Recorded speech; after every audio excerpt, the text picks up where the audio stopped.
Hello everybody, welcome back to another One Piece chapter review and discussion. Today we'll be talking about chapter 1093, but before I get into that, I do quickly want to say that if you do enjoy this video going forward, please make sure to subscribe, smash that like button and leave a comment down below, as I am currently aiming for a total of 500 subs before the end of the year, and any help in that path would be much appreciated.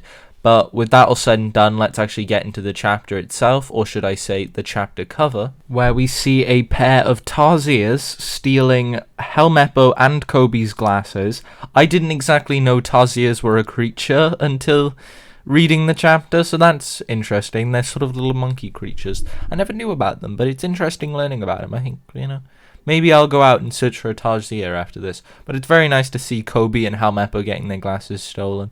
Will they get them back? Who knows? But that aside, let's get into the actual chapter itself, not the chapter cover, where we see Kizaru being held off by Luffy, while Atlas and Vegapunk prepare to head down to the bottom of Egghead Island so that they can give the pacifistas new orders. And trust me when I say this, because it's true, Kizaru gets absolutely manhandled by Luffy now that he's in his Gear 5 form, getting sent absolutely flying across Egghead Island. And that will soon change, but for now we should actually focus on what's really going on, which is Sanji and Jinbei actually just packing for Vegapunk, but Sanji would much rather be out helping Bonnie, who was sent flying by a light speed kick from Kizaru, and Bonnie, who is currently now at the bottom of Egghead Island, where Vegapunk and Atlas are currently heading, is in a bit of a rough position as she's hiding from Marines while also turning them into either babies or old men. But if I'm being honest, Bonnie would be dead right now if it wasn't for Sentomaru, who caught her after, the light speed kick. However, after we see Bonnie, we cut to Zoro, who is currently fighting with Lucci.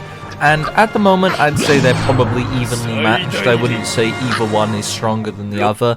They just seem to be very on par with each other. And I've really got no opinions on their fight, to be honest. I've never really wanted to see Zoro and Lucci fight. It's cool, don't get me wrong, but there's nothing to it. It's just kind of Zoro versus Lucci. So Kizaru can fight Luffy, which is a much cooler fight, which I'm going to talk about in one moment. As we cut right back to Kizaru, who is again hurtling straight for the sea, but he manages to stop himself at the very last second and then shoots himself right back at Luffy.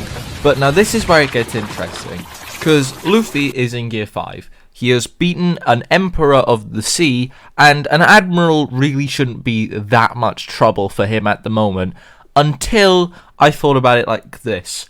Now, we have yet to see a single awakened Logia in the entirety of One Piece, and I'm pretty sure we've just seen one in Kizaru. Not to mention, I also started thinking, why is it that Kizaru was never up there as, a candidate to become Fleet Admiral? Why is that? And I think I may have a reason. Maybe it's that Kizaru is too relaxed or something. Maybe he didn't want the job. But I have the theory. The theory is that Kizaru is the strongest admiral, and you'll understand why in a second. As when Kizaru attacks Luffy again, we see him split himself into multiple light clones. Now, I'm not even going to try and comprehend how that works, because it's beyond me. Most of the time when Oda comes up with a power for someone, it tends to be uncomprehendable, so I'm not going to try and comprehend it. Instead, I think I'm just going to do its own separate video, because Kizaru's Devil Fruit is a beast of a Devil Fruit, and it's widely regarded as one of the best Devil Fruits in the series for a reason,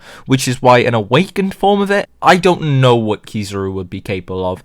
And we already know he's capable of creating light clones, so that's something. But I'm going to talk about that separately. But even if making clones is all he's capable of with an awakened Devil Fruit, that doesn't matter, because he has instantly made Luffy and his fight more evenly matched once again. Because even with Gear 5, Luffy is having some trouble. And Kizaru even has time to go and attack the others, so that does go to show that he's pretty powerful at the moment. Although, as strong as he is, he still wasn't able to stop Vegapunk and Atlas, who managed to run down the side of the Labo phase after shutting off the barrier, and managed to just about change the orders of the pacifistas, making it so that they're going to wipe out all Marine soldiers, which is pretty insane, because these aren't just pacifistas, these are upgraded pacifistas, so the Marines want to maybe say their prayers. But that is the end of the chapter, and it was an absolutely incredible one, getting to see Kizaru with possibly an awakened devil fruit. I don't know, maybe he does, maybe he doesn't, but even if he doesn't, I just want to see more from it. I want to see more of Kizaru's devil fruit, and I hope we get to next chapter. And also, even though I don't care about it too much, I do want to see where Zoro and Lucci goes. Also, Vegapunk may be joining the Straw Hats crew, so that's going to be cool.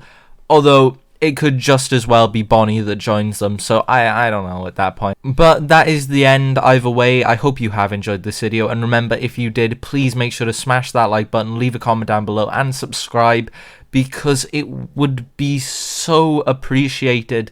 And if you can help us on our way to 500 subs, I would be so happy. Anyways, that's all from me, and goodbye.